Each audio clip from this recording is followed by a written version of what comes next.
Voilà, alors on va parler du prochain gouvernement, des consultations de trop. On a vu l'informateur Augustin Kabouya consulter. Il a même donné le format ou le squelette du gouvernement.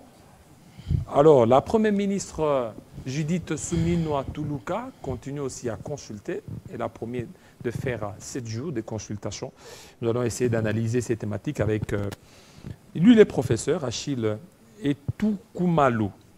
Il est professeur, il est aussi juriste, avocat. Mais ici, on le prend en tant que juriste. Il n'engage pas le barreau. Alors, monsieur Achille, bienvenue.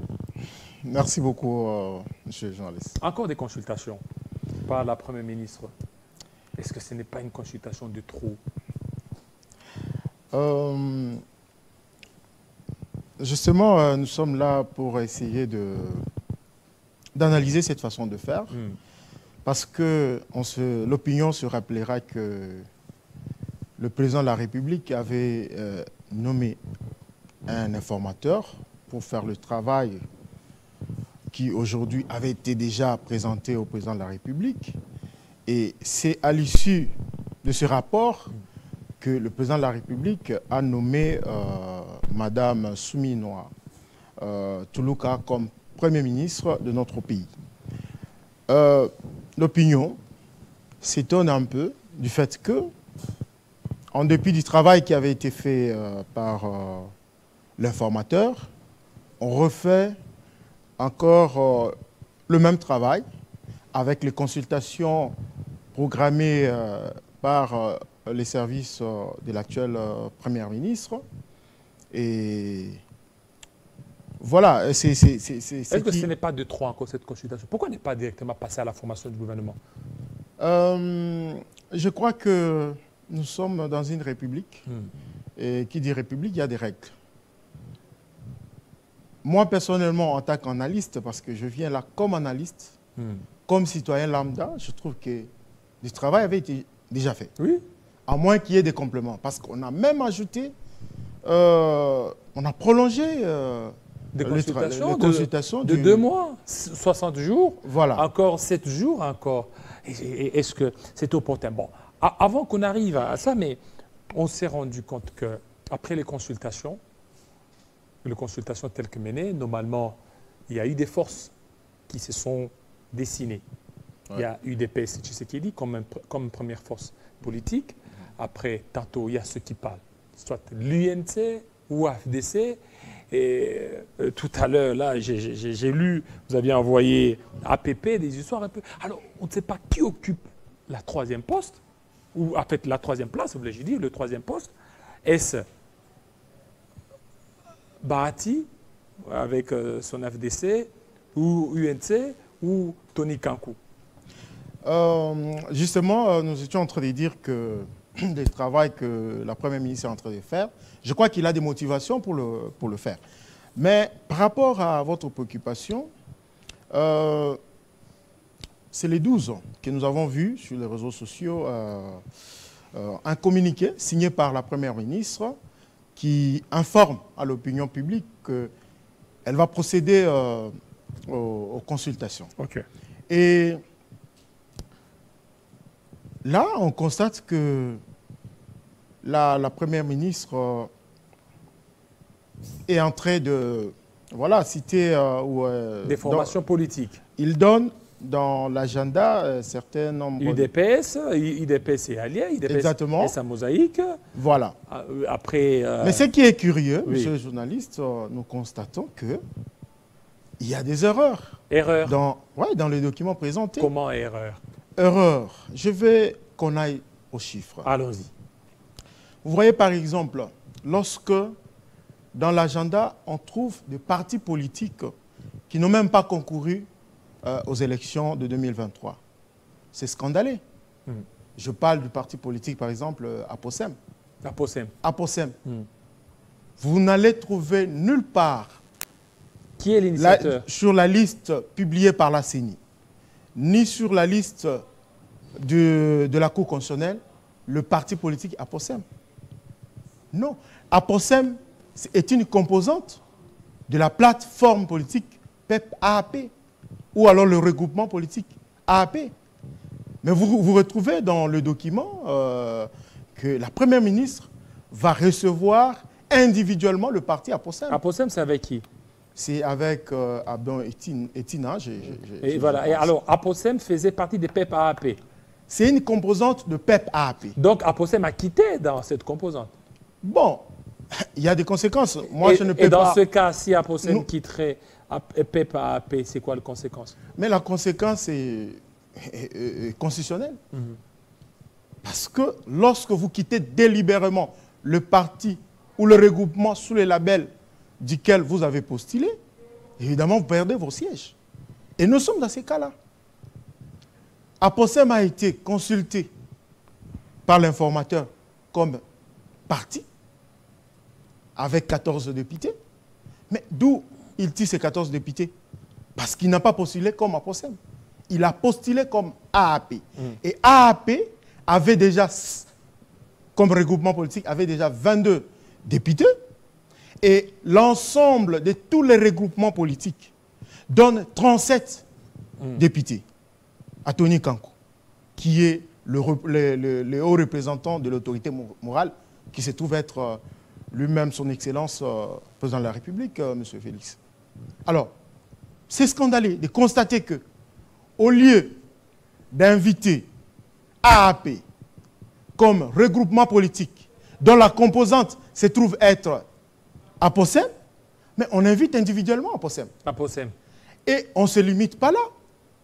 On est en train d'émietter la plateforme politique PEP-AAP, qui est composée de 4 regroupements, notamment AAP, AE, AMC, AMLC. AMC. Ok, AMC, ok. Oui, et ADR, dont l'ensemble constitue 37 députés et qui donne une place de choix, une place de valeur à son Excellence Tony Kankou Chikou, qui a aujourd'hui 37 députés et logiquement, sa plateforme politique PEP-AAP constitue la 3e force au sein de la majorité parlementaire. C'est ça, c'est ce qui... Oui, bon, logiquement, ça vous dites, mais et déjà à l'allure et par rapport à ce que la Première ministre est en train de faire, c'est que les 3 premières places sont occupées par UDPS, UNC et FDC. Il n'y a pas PEP-AAP. Voilà, c'est ça le scandale que cela crée aujourd'hui. Donc c'est scandaleux. C'est scandaleux de trouver que on est en train d'émietter, diminuer la force de... Mais pourquoi Aposem? Alors qu'il y a là, on constate, excusez-moi monsieur le journaliste, on constate une politique de 2 poids 2 mesures. Parce que je vais vous donner un exemple. Le regroupement que dirige l'ancien Premier ministre Sam Aloukonde, il a 3 regroupements. Mais aujourd'hui, dans le document dont question aujourd'hui, les documents publiés par les services de la Première ministre répond que ce regroupement-là est composé de 47 députés, alors que ce n'est pas le cas. On connaît que les regroupements politiques que dirige l'ancien Premier ministre Sam Aloukonde avaient, je crois, 12 ou même moins de députés au niveau de l'Assemblée nationale. Mais aujourd'hui, il a 47 députés nationaux. On n'a dit ce qu'on ne vient pas. On a considéré qu'il a mis ensemble plusieurs regroupements. Il a au moins aujourd'hui 3 regroupements mis ensemble. Et qui composent aujourd'hui 47 députés. Et pourquoi on veut émietter AAP qui compose, il y a au moins 4 regroupements. Et avec 37 députés. Vous voyez, c'est ce qui est scandaleux. Alors, et l'opinion se demande, est-ce qu'il s'agit là d'une erreur matérielle? Ou alors, on met en cause le travail qui avait été fait par la CENI et par la Cour constitutionnelle. Oui, en fait, le travail que fait un regroupement peut adhérer, plutôt un parti peut adhérer dans un regroupement, et puis il peut aussi quitter, sans conséquence. Mais dans ces cas, monsieur le journaliste, les choses ne se passent pas comme ça. Nous sommes dans un pays démocratique et les règles doivent être respectées. On peut quitter, mais dans quel cas? aujourd'hui, si un parti politique ou un député national quitte son regroupement où il a postulé, il perd le siège. Est-ce que nous sommes dans ces cas-là que l'opinion va normalement trouver une réponse par rapport à ça? S'il quitte délibérément. Délibérément. Et, en plus, et nous sommes dans ces cas-là aujourd'hui. Oui, mais Aposem est consulté en tant que parti politique. Aposem, c'est un regroupement ou un parti politique? C'est un parti politique, je dis bien un parti politique composante de la plateforme politique ou du regroupement AAP. Seul à 14 députés, c'est ça? 14 députés. Un parti politique. Un parti politique. Alors, vous ne voyez pas qu'Aposem, c'est le seul parti politique qui pèse dans le regroupement PEP-AAP. Parce qu'avec 14 députés, les autres restants, c'est 22 députés, c'est que divisé par le nombre des partis politiques, c'est qu'Aposem seul pèse que les trois autres. Bon, moi je pense que... C'est ce qui fait beaucoup plus peut-être sa force, c'est qu'aujourd'hui, Aposem veut avoir au moins 2 ou un ministère. Bon, les revendications au niveau du parti politique sont légitimes, vous voyez. Nous voudrions que Aposem puisse respecter les clauses qu'il a signées comme parti politique. Alors, qu'est-ce qu'il fait? Est-ce que vous ne vous êtes pas renseigné? Pourquoi Aposem s'est désintéressé du regroupement PEP-AAP? Je dis bien que ce sont de... En fait, dans un parti politique ou dans un regroupement politique, il y a des problèmes. Mais ce sont des problèmes qui sont en train de trouver solution à l'interne. Voilà. Et là, on va pas dire un mot par rapport à ça parce que je ne décide pas dans PEP-AAP. Je suis analyste politique. Mais nous sommes en train de fustiger le fait que Aposem, qui a adhéré librement dans AAP et qui a aligné les candidats dans AAP, puisse lui-même violer ses propres clauses pour sortir de l'ensemble afin de se faire recevoir par la Première ministre pour des raisons inavouées. Vous voyez, c'est ce qui est scandaleux. Parce que là, on note qu'il n'y a pas respect des textes et il y a violation des textes. Mais au niveau interne, on est en train de trouver solution par rapport à cela. Mais nous voudrions, à ce niveau, interpeller le politique congolais pour dire que nous sommes dans un pays démocratique. Les règles doivent être de mise. Et là, nous voudrions qu'on mette de côté la politique de 2 poids 2 mesures qui, aujourd'hui, vise à fragiliser AAP. Mais je peux vous dire que Tony Kankushiku, l'opinion, c'est ce qu'il est. Et mais c'est lui qui a fait PCR, c'est ça? Tony Kankou, non? PCR avec les Vital Kamerhe et les autres. Voilà, PCR a été créé dans ces circonstances. Oui. Et là, je voulais dire, monsieur le journaliste, c'est que les ennemis de la République et les ennemis de AAP profitent de cette coalition pour essayer de fragiliser AAP. Et ce qui est écœurant est qu'on remarque que d'autres regroupements sont considérés dans son ensemble, mais AAP est en train de subir des coups pour pouvoir l'émietter. Mais cela n'arrivera pas parce que nous avons foi à la Première ministre qui a annoncé d'ailleurs que son gouvernement sera fondé sur les compétences.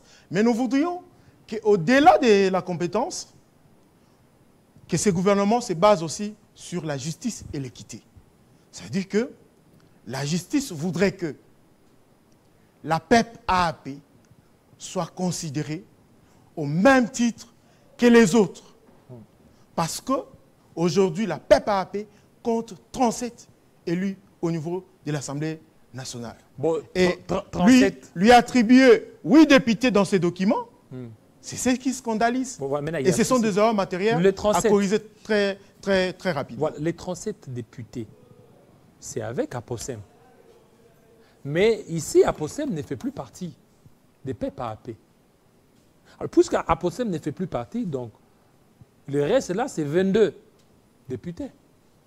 c'est que vous devez vous contenter de vos 22 députés. Aposem ne fait plus partie de PEP-AP.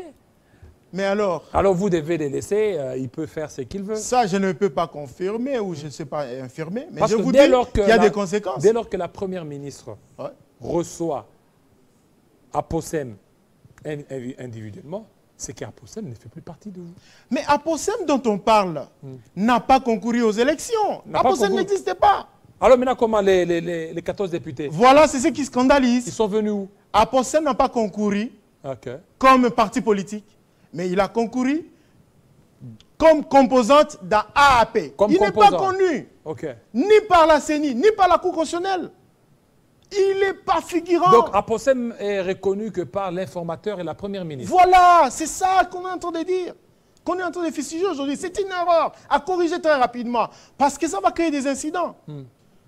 Parce qu'il n'a pas postulé comme Aposem. Il a postulé comme AAP. Et aujourd'hui, AAP compte 37 députés. Donc on ne connaît pas Aposem. Et la personne qui doit être consultée pour AAP, c'est Tony Kankou-Cheikou. On ne le dira pas assez. C'est Tony Kankou-Cheikou. Ce n'est pas Aposem. Voyez-vous? Et aujourd'hui, nous sommes en train de voir comment résoudre cette question à l'interne. Mais il faut que l'erreur soit corrigée pour crédibiliser le processus électoral. Et pour reconnaître le travail fait par la Cour constitutionnelle. Et cela va aussi constituer d'une base solide pour le gouvernement à venir. Parce que imaginez que demain, le gouvernement sort avec un parti politique, Aposem, qui est membre de ce gouvernement-là.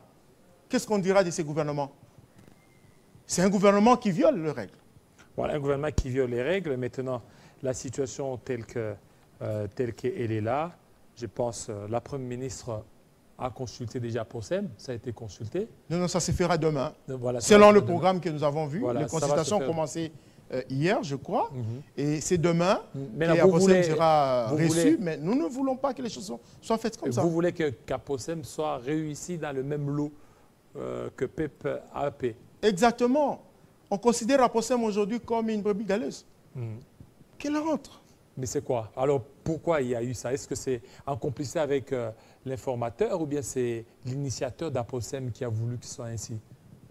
Bon, je crois que... Est-ce qu'il n'y a pas eu un problème en interne au sein du regroupement? Bon, dans un parti politique ou regroupement politique, les problèmes en interne ne manquent pas. Et là, moi, je considère qu'il y a un problème d'ambition. Aposem est en train d'exprimer ses ambitions au sein du regroupement AAP. Et que jusque-là, elle considère qu'elle n'est pas écoutée assez. Et nous sommes surpris de voir qu'il quitte le bateau pour aller se faire consulter. Et c'est une entorse à la démocratie. Alors, nous voudrions que Aposem retourne au bon sentiment, qu'il rentre dans le bateau et qu'il s'aligne. Si jamais AAP bénéficie de quelques postes ministériels, on va reconnaître à Aposem qu'en tant que composante PEP-AP, logiquement, il doit avoir quelque chose. Il y a un problème d'intérêt. Est-ce que vous avez tenu compte aussi de ça? Parce qu'Aposem se dit, dans ce groupement, c'est lui les meneurs. Dans ce groupement, c'est lui qui a beaucoup de députés. Et que lorsqu'il y aura le partage des gâteaux, Aposem risque de ne pas se retrouver. Parce que dans les 37, là, si on veut en tenir compte, selon les drafts qui circulent sur les réseaux sociaux, c'est que pour avoir un ministère, il faut avoir au moins plus de 10 députés. 10 députés. Ce qui fait que dans les 37 députés, vous aurez 3 ministères. Si vous avez les 3 ministères, Aposem, qui lui seul peut avoir un ministère ou un demi de ministère par rapport aux autres, vous ne voyez pas que c'est là qu'il veut vraiment se sortir du lot pour beaucoup plus avoir une prépondérance sur les autres. C'est un problème aussi d'intérêt, ça. Vous n'avez pas épinglé ça. Bon, écoutez, monsieur le journaliste, Aposem aujourd'hui, si je dois me baser sur ce que vous avez dit, Aposem aujourd'hui dispose, selon on dit, 14 députés. Et s'il a droit au ministère, il aura seulement un seul ministère. Mais PEP-AP a 37 oui, 37, 3. députés. 3 députés, 3 plus un vice, peut-être. Voilà. Et aujourd'hui, si on dit que Aposem n'est pas sûr s'il aura un ministère ou même plus, moi je considère ça comme des procès d'intention. Parce que cela n'est même pas encore arrivé. On n'a même pas encore proposé les ministères. Oui, et parce que là, c'est allé vite. Vous aviez parlé... C'est mettre la charrue devant le bœuf. Il y a à peu près 4 regroupements. Oui. Il y a AAP, oui. AE, oui. AMC, oui. ADR. Oui. Et s'il faut même ajouter Aposem, vous ne voyez pas que par rapport à ça, Aposem veut sortir du lot parce que les autres, là, peut-être pour lui, ils trouvent qu'ils n'ont rien donné. Il n'y a rien de pouvoir espérer que lui il veut occuper... Monsieur le journaliste... Le plus grand gâteau. Ouais, c'est comme des gâteaux. Ouais, je vous ai dit que la plateforme politique PEP-AAP est composée de 4 regroupements. Vous avez cité AAP, AE, AMC, ADR. Aposem n'en apparaît pas. Aposem n'apparaît pas. C'est un parti. C'était un parti. Dans AAP. Comme composante de la plateforme politique PEP-AAP. Vous voyez, c'est à l'interne. Il doit attendre à l'interne de AAP. Okay. Pour attendre ce qu'on va proposer à AAP.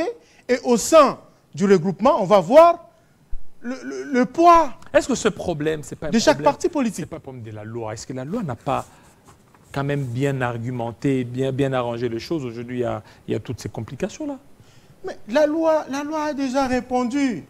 Lorsque vous quittez le parti ou le regroupement dans lequel vous avez postulé, ou sous le label duquel vous avez postulé, vous perdez vos sièges.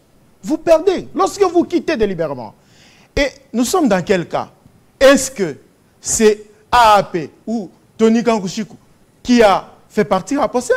Non. Dans le cas sous examen, Aposem est parti de soi-même. Il est parti de soi-même. Et alors, nous sommes dans quel cas? La loi a déjà répondu. Mais nous ne voulons pas ça. Tony Kankushiku, c'est un rassembleur. Vous voyez? Et jusque-là, il est patient, il est en train d'observer, espérant que Aposem va rentrer au bon sentiment et revenir au bon sens. Au bon sens. Merci. Ouais. Merci beaucoup, monsieur le professeur Achille Etukumalo Inola, surtout de votre présence, pour certainement fustiger l'attitude de certains regroupements.